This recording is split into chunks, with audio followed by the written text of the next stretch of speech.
right, welcome to this video. My name is Taylor Ritchie and we're going to be going over how to sign dream clients. So it's going to be an extremely important video if you want to understand the 3 different dimensions there are to lead gen in how you can sign a client worth $1,000 to $4,000 per month, how you can sign a client worth $5,000 to $10,000, and how you can sign someone with greater than $10,000 per month. These are 3 different dimensions and they are drastically different. So I'm going to go through them in this video so you can understand how each of them is very different and how you should approach them, the sales cycle, basically what they actually care about. It is very, very different across these 3 different things. So let's dive in and we'll start with the client worth $1,000 to $4,000 per month. So the first thing you need to understand is that the sales cycle is very short. It's 3 to 10 days. There's many times where we have signed clients on the very first call within 2 to 3 days of our lead gen system cold approaching. Now keep in mind, this entire thing I'm going to be talking about, I'm going to be talking about, these are the basically statistics, the definitions of the dimension of 1 to 4K per month clients, assuming it's a cold outreach from a lead gen system and the client has never heard of us before, okay? It's very easy to sign a client worth $4,000 per month or even $10,000 per month if the client has known your agency for years and they know you really well and there's a friend of a friend who referred you guys. I'm not talking about any of that stuff. I'm talking about everything to do with when you cold approach the company, when you reach out to them cold with a lead gen system. It typically takes 3 to 10 days when it's only worth $1,000 to $4,000 per month. You're always going to be speaking with the owner mostly all the time when it's only worth this amount. And then that's also why the sales cycle is so short, because you're speaking with the primary shareholder of the company, and then you're going to be using a direct approach. So a direct approach is just like where you send the owner, the CEO, a video, and you say, hey, Mr. CEO, John, I noticed your company's making a few mistakes with your advertising. It's costing $10,000 to $200,000 per year in lost sales, or per month in lost sales. Here's a video going over the mistakes. Let me know if you want to book a call. I think we could really help, blah, blah, blah. That's a very direct approach. Excuse me.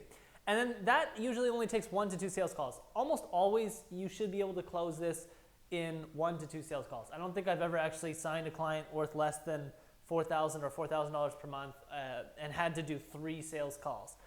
Typically you can close them on 1 and usually it's about 2. And then the last thing is you don't really need references. They don't always ask you for references when the contract or the monthly retainer is this small. Maybe 25–50% of them will ask for references, but not always. And then the incentive, money incentive tactics can work. So if you're on a sales call with them and you say something like, hey, John, look, our services are $6,000 a month, or let's just say, sorry, $3,000 per month. Our setup fee is $5,000.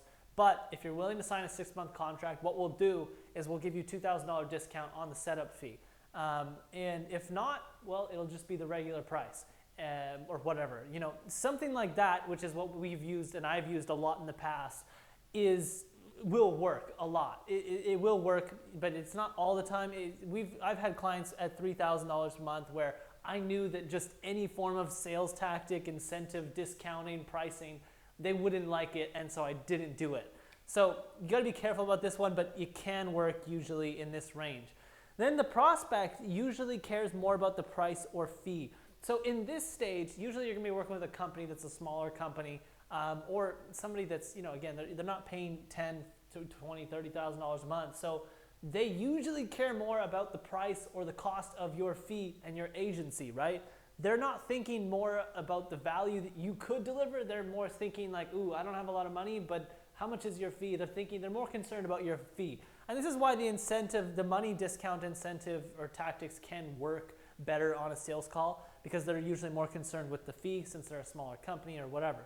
And you don't need a big proposal. I have never in my entire life had to make a proposal, like a giant proposal outlining the scope of work and what we're going to do and blah, blah, blah. I've never had to do that with a client less than $5,000 a month, ever in my life, never. And I wouldn't do it. If somebody asked me for it, I would tell them, nope, we're not going to do that. I'll give you a contract. I'll tell you what we're going to do, and that's it. It's simple. Now, let's dive into the second dimension. This is a very different, very, very different world. The sales cycle is much longer. It goes from 3 to 10 days to 10 to 30 days, okay? And you're going to be speaking with not the owner, sometimes the owner, but usually not. You're usually going to be speaking with the CMO or the manager or somebody in the corporation that is not the owner or somebody in the company that is not the owner, okay? Sometimes you can speak with the owner. I've had cases where we spoke with the owner. And there's been cases where we've cold outreach to a company and they got on a sales call with me and there was their whole board was there. It was like the owner, the CMO, the CF, or the CMO, the COO, and a variety of different people. And it was just like me on my computer and my laptop, and they were all sitting at this table and there was like a video Skype thing. So that'll happen, and that's happened before, and that's better if the owner is there with a bunch of other people. You want that. But typically it's with not the owner, with somebody else. Then you have direct and indirect approach. So the direct approach is what I said, where you're sending the CEO or basically the decision makers or the people that are very close to the decision makers. You're sending them a direct message saying, hey, I noticed you're making a few mistakes. It's costing you a lot of money. We could really help with this. We work with a lot of companies like you guys. If you want some help, let me know. Let's hop on a phone call, right? And then what you have is basically the indirect approach. The indirect approach is a little bit more sneaky. Probably it's very common in sales where you're doing like enterprise SaaS level sales. What you do is you're going into the company that you want to work with. You're finding a common connection to somebody within the company through LinkedIn or whatever, and you're trying to befriend someone in that company or get introduced to someone in the company that then could introduce you to a decision maker or a CMO to set up a call. So if I know a friend who has a friend in the company that I want to work with, great. I go to my friend, I say, hey, can you introduce me to your friend? I want to speak with him about potentially helping out his company. And then I speak to that guy, I get on a call with him. I said, hey, I love the company that you're working with. You know, we're an agency. We think that we could really help you guys out. Here's a few reasons why. Would you be able to maybe set up an introduction call with your CMO or with somebody, or put in a good word for us? We'd be happy to basically give you some form of commission or something. Like, I usually never say that, but basically we'd be happy to help you out in any way that I can. I'll usually tell them that I can help them with whatever it is that they need help with. Some way, if you can offer some form of gesture, great. If you can't, just be direct and ask for it. That's the indirect approach. Then you get in on a call with the CMO and you enter the sales cycle, right? So this typically takes 2 to 4 calls or meetings to be able to sign the client. Again, it's a 10 to 30 day sales cycle. Sometimes it's 60 days. Very rarely, I've never had it up to 60 days, but it could be that long because $10,000 a month is a decent amount. At $5,000 a month, it should always be 10 to 30. Around 10, you might get to 2 months or 3 months, but it's more rare. Now, you're going to have more sales calls because they want to basically speak with you. They got to speak with a board. They got to speak with their CMO. They might be with a current agency. They got to speak with their agency. They got to speak with a bunch of people. You got to speak with a variety of different people. And it's not as simple as just one sales call with the owner, right? So totally different dimension. You're going to need references. They're going to always be asking you for references. Show me some clients you've worked with that you've gotten results for that will refer you and say that you did good work. This is very common. Money incentive tactics don't work. You shouldn't use it. You should never use it. Basically, when you're going to ask for $5,000 to $10,000 a month, it's a lot of money. They don't care about saving an extra $1,000. They're more concerned about the value that your service is actually going to deliver, okay? And then the next thing is value and professionalism oriented. So they don't really care about the price that much because they know they're going to pay you a lot because you're going to deliver a lot of value. And if you've done a good job of helping them understand the value that you're going to be able to deliver, they know it's going to be a good amount to pay you guys as an agency, right? It's likely a bigger company. They're making 7-8 figures. It's not going to be a problem to pay you $5,000 to $10,000 a month as long as you deliver the value. So they are less concerned about the price, and they're more concerned about you as an agency delivering the value and the professionalism of your agency. How long have you guys been doing it? How many clients do you guys have? What's your best results that you've gotten? Show me some clients. Show me some companies you've worked with if you can. Blah, blah, blah. They want to see value. They want to see professionalism. That's more important than saving an extra $2,000, $3,000 on the contract, okay? And then this can require a big proposal. This was kind of when I first realized, oh, this is different from that, because I was about 20 years old. We got in touch with a company doing about $1 million a month, 8 figures. Not high 8 figures, but I think it was around $10 to $20 million a year, in that range. I never knew the exact number. It was just a forecast based on certain factors that we were looking at within their company. And I basically realized that this is going to require a big proposal, because the first thing the CMO said to me on the sales call, we were pitching $10,000, $12,000 a month. But he was like, hey, I'm going to need a proposal. It's going to have to be a 12-month outline of what you guys are going to be doing, what your fees are going to be, why your fees are going to be that much, and the value that you guys think you can deliver, how much you guys think you could increase our sales with your advertising.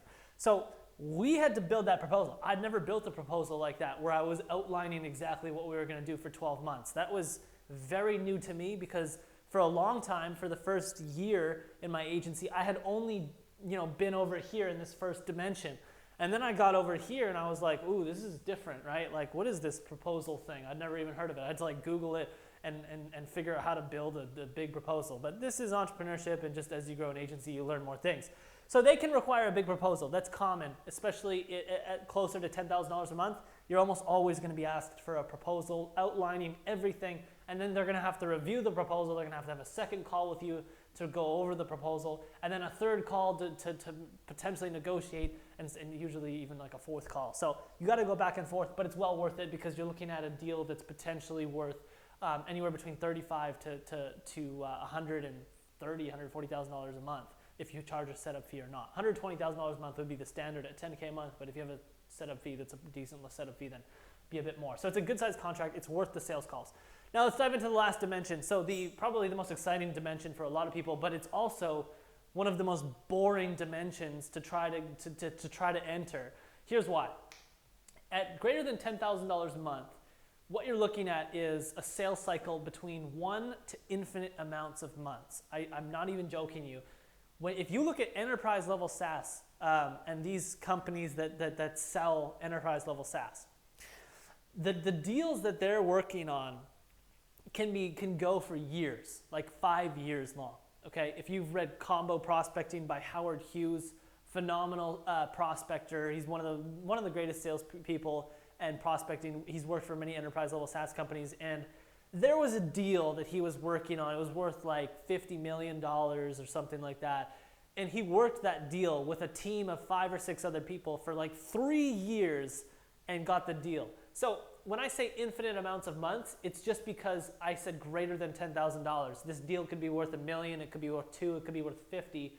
Typically the bare minimum for any deal worth $10,000 a month is gonna be a month, okay? If it's 10 to 20, you're looking at like typically between 1 to even 6 months to a year.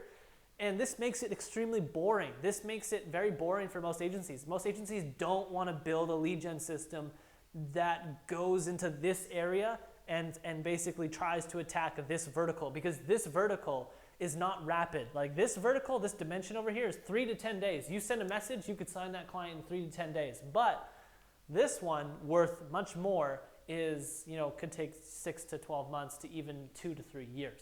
So you're going to be speaking with C-suite executives all the time. It's difficult to get the CEO on the phone. Typically these companies, 250 plus to 1,000 plus employees, usually at least like 150 to 100.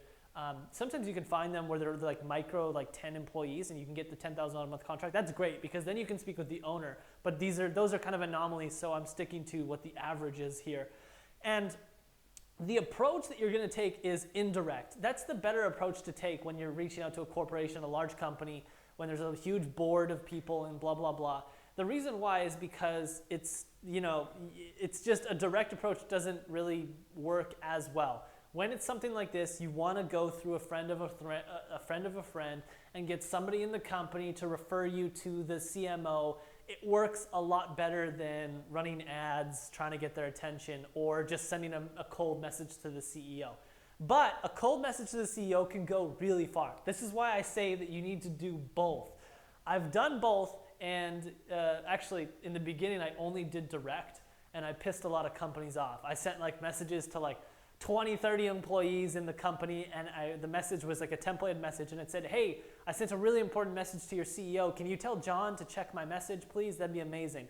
And like the CEO kept getting all these messages, and then I got a phone call from the CMO, and he said, look, you got to stop telling our employees to message the CEO, please. He's wondering what the hell's going on. Like, he's just said it's extremely annoying. But But I got my foot in the door and I spoke with the CMO. We got a proposal. The sales cycle got far in, but we didn't close the deal. And I didn't follow up with the deal because I didn't really understand that these deals are much different than these deals over here. So I was a little bit younger, I was 20 years old. And anyways, that's a funny story. So direct would be a little bit more different than direct over here. So you're gonna have to invest a decent amount more. You can simply send a message to the CEO, you can send it to the CMO, you can send it to these people. It's very easy to find because you can find these people on LinkedIn. You can send them in-mail messages. Very easy to get in touch with the CEO. We're very fortunate to be able to do that. And most of them are actually on LinkedIn, so they're gonna read your message. So then the second thing you wanna do is something like where you create a LinkedIn advertising campaign that targets specifically that company and specifically the CEO or the CMO or just the C-suite level executives that are close to the decision maker, and you spend like $10, $15 a day on that campaign with a video ad that targets that company, and just to increase the awareness of your agency. And the video might say something like, the typical approach that you would send direct. It would say like, hey, you guys are making a few mistakes, it's costing you guys $10,000 to $100,000 per month on your advertising. Imagine you're running a company, your company is called, I'm just using my company example, Better AMS. I'm on LinkedIn, and I literally see an ad that says, Better AMS, you're making 3 mistakes that are costing you $100,000 per month in lost sales. I'm gonna look at that ad, I'm gonna watch that video because holy shit, that is some serious targeting going on, and that's gonna get my attention, right? Because it's like, dude, that's my company. These people are running an ad targeting me, only me, right? So the ego goes up and the ego's like, that's me, like, this is our ad, like what's going on here, right? And the ego wants to know, what is this ad all about, right? If it's a very good ad, if it's well done and you're spending 15, 20 bucks a day on it for 2 to 3 months, you're looking at spending anywhere between $200 to $600, typically about $500 to $600 per month. And you could spend that for 3 months to 3 to 6 months. So you might invest $2,000 or $3,000 in advertising to increase the awareness of your agency, but you're gonna be constantly hitting them on LinkedIn with ads about your agency, and over time, they will give in, but sometimes they won't, and sometimes you'll have to go in the hole with your advertising campaigns because, again, it takes months to be able to get this deal. But nonetheless, it's good to do both of these together in tangent with each other because it's phenomenal. And the direct approach sometimes can even get this, can get you the deal very quickly because maybe if it's not a company that has 250 employees, if it's a company that only has like 25, 50 employees, this approach works phenomenal and it works really well. So with that being said, the next thing is you're gonna have at least bare minimum 3 sales calls. I mean, again, there might be anomalies where your best friend is the CMO and John and John knows you and the CMO talks to the CEO and they say, all right, yeah, Better AMS, they know us, so they do 1 sales call and you get a deal for $10,000 a month. That's very common, that happens a lot. I'm not talking about that. What I'm talking about is a cold approach. The company doesn't even know who you are, and all of a sudden you're hitting them with ads, you're sending messages to the CEOs. This is what I'm talking about. So when you're doing that, you have at least 3 sales calls, typically, at bare minimum. Bare minimum would be 2. That'd be unbelievable if you closed it in 2 sales calls. But you're gonna have at least 3, potentially even 4 to 5 to 6, depending on the size of the company and the size of the deal. So the next thing is that you must have references. They're gonna require references, absolute bare minimum. Money incentives will lose you the deal. If you get into the deal and you send them a pitch like, oh yeah, we'll give you a $2,000 discount if you make a decision with me on the phone, or I'll give you a $3,000 discount if you sign a 2-year-long contract instead of a year-long. Dude, this shit is gonna it's gonna give them the wrong vibe. They're gonna immediately walk away from the deal if you try to do money incentives with them. They're gonna pay you a lot of money. They have a lot of money. If you try to discount your services, you're devaluing yourself. You don't wanna do that. It doesn't work. It works over here, and it can kind of sometimes very rarely work over here, depending on the company, but it does not work over here. So don't even try to do it. And then what you're gonna do is you're gonna have to need to do a big proposal. They're gonna ask you for probably a year-long proposal or a 6-month proposal. I would just make it a year. Typically these companies are used to working with agencies where the contracts are at least 12 months long. And you're gonna be fighting against bureaucracy. So the companies that have a lot of employees, there's CMOs, there's digital marketing officers, there's people that their whole responsibility is to do digital marketing or whatever it is that your agency is doing. there is likely an employee in that company whose job is to do what you guys are telling them that you can do better. So there's going to be people that are like, oh, I don't want to work with this agency. We can do this. We can handle this. No need to hire the agency. You're going to have to fight against that. And when you sign the clients, you're going to have to fight against it. I'll give you a story. We signed a client. It wasn't even worth $10,000 a month. It was worth about $5,000 or $6,000 a month. All right. Decent sized company. And we had bureaucracy with the company because our copywriting was not in alignment with their brand. Okay, so we didn't know this. We didn't know that they had so much emphasis on their brand. We didn't know that they cared about their brand. So we were writing our ads to get sales, which in my opinion is the most important damn thing, and there shouldn't be anything else that's more important than that.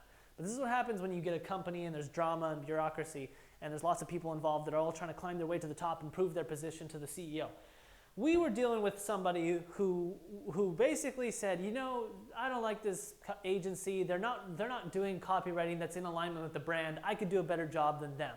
So the guy that we were talking to, the person that our account executive was reporting to in that company, was actually, his job was to do what we were doing, but we just came to the CEO and said we can do a better job, and the CEO, excuse me, the CEO was like, all right, we'll give you guys a chance. So he was pissed about working with us because his job was kind of, you know, on the line. Like the CEO was like, let's give this agency a chance. And so he was kind of on the sidelines doing what he was always doing. And we were also there basically doing what he was doing. So he hated that. Therefore, he kept reporting to the CEO and telling the CEO, we're doing a bad job.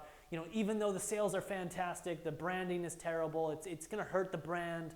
You know, the long term, it's not good. So we lost that account after about 3 months. And, you know, that sucks because I didn't even know, I had no idea that this is what it was going to be like. I had never experienced anything like that, like bureaucracy or drama within a company, someone that didn't like us. So you need to fight against that. That's going to be common. You're also going to be going up against other agencies that are potentially even giants. So likely if you're going after a company that's going to be worth greater than $10,000 a month, they got a lot of employees, they're probably even working with an agency right now as you're approaching them. And this is why the sales cycle is usually like 6 to 12 months because they're already working with an agency. Excuse me, they've got a year-long contract with the agency that they're currently working with. Maybe the contract has 3 to 6 months left. And, you know, if you keep hitting the company with your ads for 3 to 6 months, if you keep reaching out to the CEO, if you keep contacting them, if you keep in touch for 3 to 6 months, that contract with that agency giant is going to run out at some point.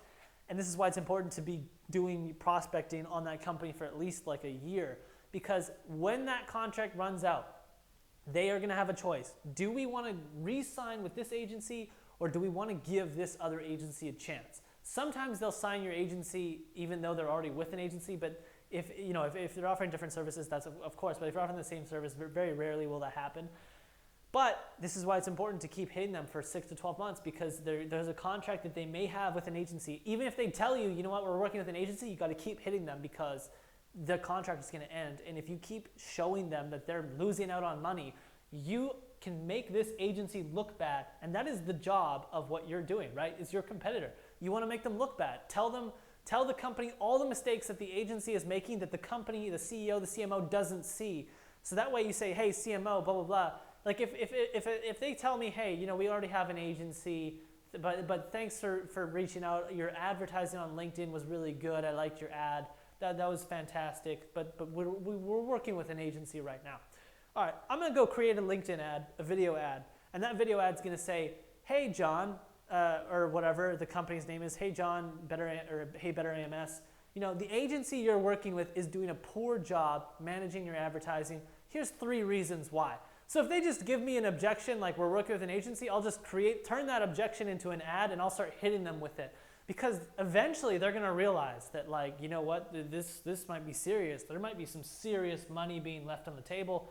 We might need to change agencies, all right? And it's worth it because if you do it for long enough, again, the deal is gonna be worth at least $120,000 for the year. And so if you spend $3,000 on advertising, whoop. Not a big deal. The point is that, you know, you can't go after these companies when your agency is only doing like $20,000, $30,000 a month. You can, but it's just, it's harder because you don't have a lot of cash flow or employees to invest in, you know, pursuing deals like this. You should be pursuing deals like this and like this when you're only at $20,000 or $30,000 a month. So last thing is they care about their brand, they care about professionalism, they care about organization in your agency. They want to know you're professional. They want to know that you care about their brand. They want to know that you're organized and you have a good solid team, a good solid staff. That's all very important to them. So with that being said, like I said in the beginning of this video, these are three very different dimensions. I hope it gave you a paradigm shift. I hope you realize the differences. And what I recommend you do, if you're doing less than $30,000 a month, you need to, these are two slightly different lead gen systems, but they're kind of similar. So you could build one lead gen system that's universal that works for both these different dimensions. But if you're doing greater than $50,000 a month and you don't have a lead gen system or something that is working this angle and is going after companies like at this size, it's worth it to start thinking about how you could potentially build something that would go after companies like this. And the easiest way to start is to just build a list of like 500 dream clients that would be worth greater than $10,000 a month that you know would be worth that amount, and just start pinging them and start testing a lead gen system going after them. All right? With that being said, I hope you found some value in this video. Feel free to click that subscribe button below. I post a video once a week. The whole purpose of this channel is to help you as an agency owner scale, get more clients, and the other section of this is not only to scale your agency, but to automate your agency and make sure that you maintain healthy margins way above other agency owners at around 50 to 70%. So let me know what you actually liked about this video in the comment section below. If you had questions, feel free to just comment below. I do my best to answer within 24 to 48 hours. And if you want to learn more about how I help agency owners now, I've been an agency owner for 3.5 years, but I've recently started helping other agency owners. If you want to learn more about that, go to the show notes section below. There'll be a link to my website where you can check out a case study. I spent 100 hours building like a 1-hour training video on how to automate and scale your agency. So with that being said, thank you again, and I'll see you next week. Feel free to click that subscribe button below. Ciao.